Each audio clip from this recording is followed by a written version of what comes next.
करमवीर सिंह जी, चंडीगढ़ से। श्री हरिवंश।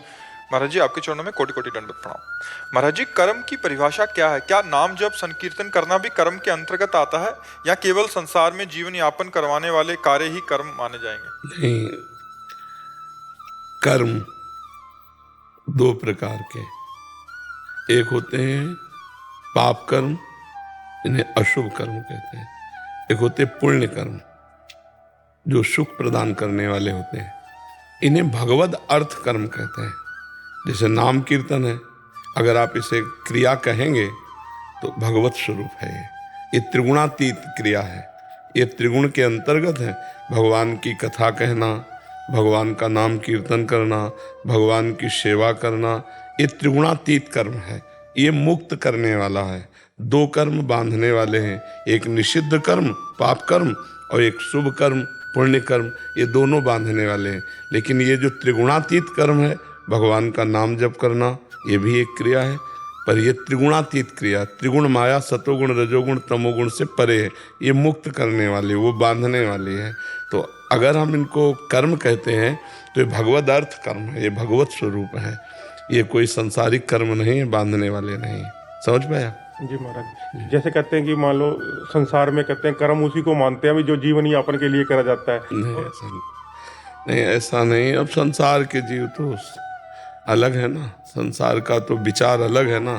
शास्त्र प्रमाणित विचार हो तो माननीय, संसार का विचार थोड़ी मान। गृहस्थ को महाराज कितना जीवन यापन के लिए करना चाहिए और कितना भगवत उस जैसे? नहीं, हर समय भगवान के स्मरण का अभ्यास बनाना चाहिए। 24 घंटे में अपनी तो एक दिनचर्या होती ही है कि भाई 6 घंटे सोना है, इतने घंटे काम करने हैं, इतने घंटे मनोरंजन करना है, इतने घंटे हमारे पास व्यर्थ के हैं।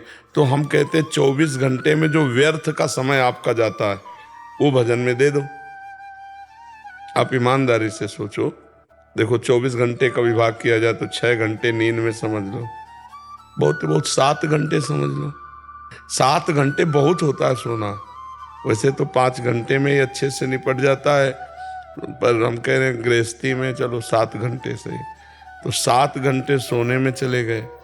अधिक से अधिक आदमी 12 घंटे काम करता होगा है, तो 12 और 7 19 घंटे हो गए। 2 घंटे पूरे 24 घंटा में भोजन के रख लो, 20 21, 1 घंटा मनोरंजन का रख लो, 22। अब 2 घंटे भजन के रख लो, जीवन निहाल हो जाएगा। नहीं हो जाएगा? लगातार 2 घंटे भजन करना और बीच बीच में भगवान का स्मरण। तो ये बेईमानी की बातें लोग करते हैं कि हमारे पास समय नहीं, हम गृहस्थ हैं भजन के लिए। ये बेईमानी की बात करते हैं। ईमानदारी तो ये कि आप भजन करना चाहो तो आपके पास बहुत समय है। देखो, हमने हर समय को विभाजित कर दिया, अब इससे ज़्यादा क्या होगा। प्रायः 100 में 90 लोग 8 घंटा वाली नौकरी ही करते हैं, 10 लोग मान लिया कि 12 घंटा वाली करते हों। क्यों नहीं? प्रायः सरकारी भी 8 घंटे में ही रहते हैं। तो हमने विभाग करके बताया तो 2 घंटे बचते हैं। अगर 8 घंटे वाली करते हो तो 4 घंटे ये बच गए, और 6 घंटे भजन करे तो महात्मा हो जाए, सिद्ध पुरुष हो जाए। नहीं हो जाए? तो बीच बीच में भी हम भजन कर सकते हैं। 8 घंटे जो हम कार्य करते हैं या 12 घंटे जो हम कार्य करते हैं, उसमें हर समय हम अनवरत कार्य में ही रत नहीं रहते। हमारे पास मिनट 2 मिनट 4 मिनट 10 मिनट समय निकलता है, उस समय अगर हम भजन कर लें, राधा राधा राधा राधा। अच्छा, मनोरंजन क्या करना है?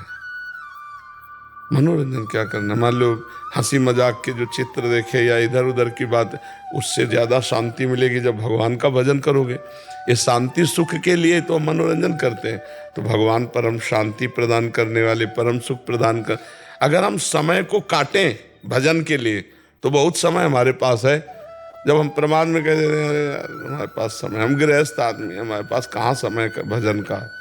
तो जब मृत्यु का समय आएगा तब ये दलील पेश करोगे? फिर तो नहीं पेश करोगे। फिर तो जबरदस्ती तुम्हें बलात् इस शरीर से हटा दिया जाएगा, सब कुछ छोड़ जाएगा, और भजन किया नहीं इसलिए दुर्गति होगी। पैसा कमाया नहीं परलोक के ले जाने वाला, और वो पैसा है नाम, नाम रूपी धन कमाया नहीं तो गरीब रहोगे। भाई बिना पेमेंट के न ट्रेन में चल सकते हो न बस में चल सकते हो, तो परम पद की यात्रा कैसे हो सकती? पेमेंट तो तुमने इकट्ठा नहीं किया। मृत्यु लोक में आए थे कमाने के लिए, और ऐसी चीज़ें कमाया जो यहाँ से जा नहीं सकती, और जो जा सकती वो कमाया नहीं, तो बहुत बड़ी हानि हो गई, नहीं हो गई? सारे कर्म बेकार हो गए। जब परलोक नहीं बना तो सारे कर्म बेकार हो गए। जी।